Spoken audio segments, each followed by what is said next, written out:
मस्तूरात का हाल देखो, बेहयाई, बेशर्मी। आज हम शादियों में इतनी बर्बादी, इतनी फहाशी।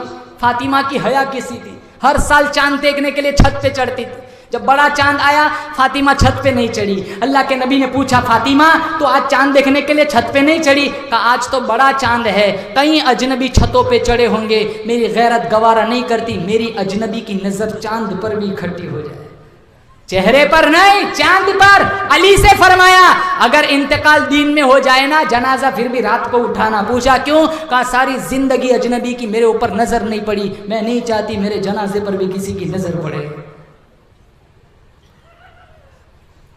इमामुल अंबिया महबूबे किबरिया हजरत मोहम्मद मुस्तफ़ा सल्लल्लाहु ताला अलैहि वसल्लम लख्ते जिगर के दरवाजे पर तशरीफ लाए, आवाज लगाई, लख्ते जिगर नूरे नजर अंदर को आना चाहता हूँ। अंदर से आवाज आई, अब्बा जान अंदर आने से पहले अपनी चादर अंदर फेंक दो। चादर अंदर फेंकी, बाद में तशरीफ ले गए। पूछा, लख्ते जिगर नूरे नजर पहले चादर क्यों मंगवाई? रोती हुई फरमाने लगी, अब्बा जान हालत इतनी खराब है, तंगी इतनी है, फाका इतना है, पूरा बदन ढांपने के लिए घर में कपड़ा कोई नहीं।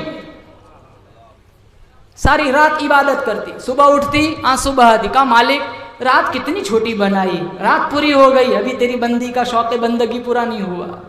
यहाँ सारा दिन फिल्म चलता है, सारा दिन मोबाइल में नौजवान लड़कियां टिकटॉक पर बैठी रहती है, इसलिए रोजाना फिर सुनते फुला का लड़का फुला की लड़की लेके भाग गया।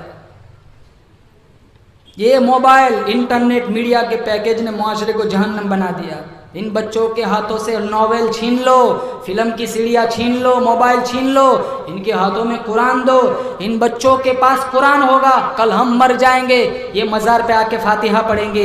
अगर इनके पास कुरान नहीं है, इसी तरह बदमाशी और औरियानियत, फिल्म बीनी में ज़िंदगी में ऐसे ही परवान चढ़े जवान हुए, कल हम मर जाएंगे। इनके दामन में अगर दीन नहीं, इनके दामन में इतनी फुर्सत नहीं होगी मरे हुए माँ बाप के लिए हाथ उठाकर दुआ भी मांगे।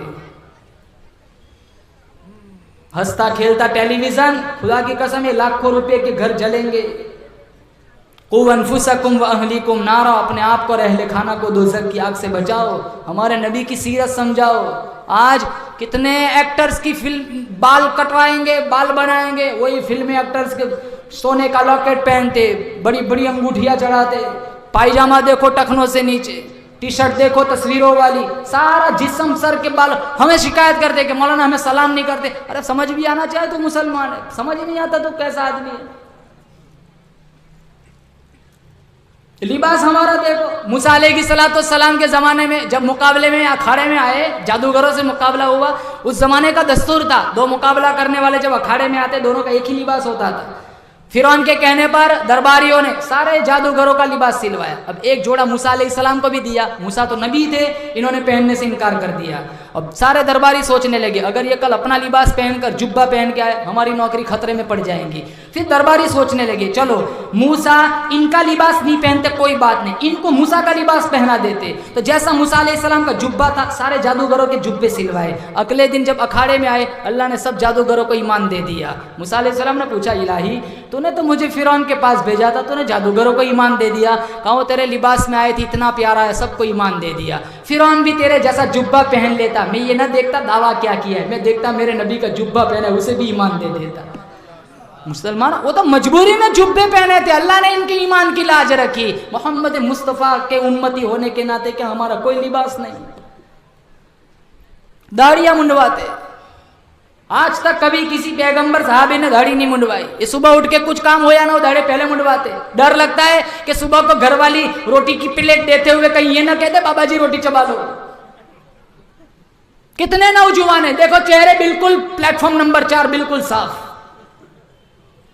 ये शक्ल लेकर जाएंगे मुसलमानों। अल्लाह के नबी फरमाएंगे, ए सोहकन सोहकन, फरिश्तों ही ने मेरे से दूर ले जाओ, इनसे मेरे से कोई रिश्ता नहीं।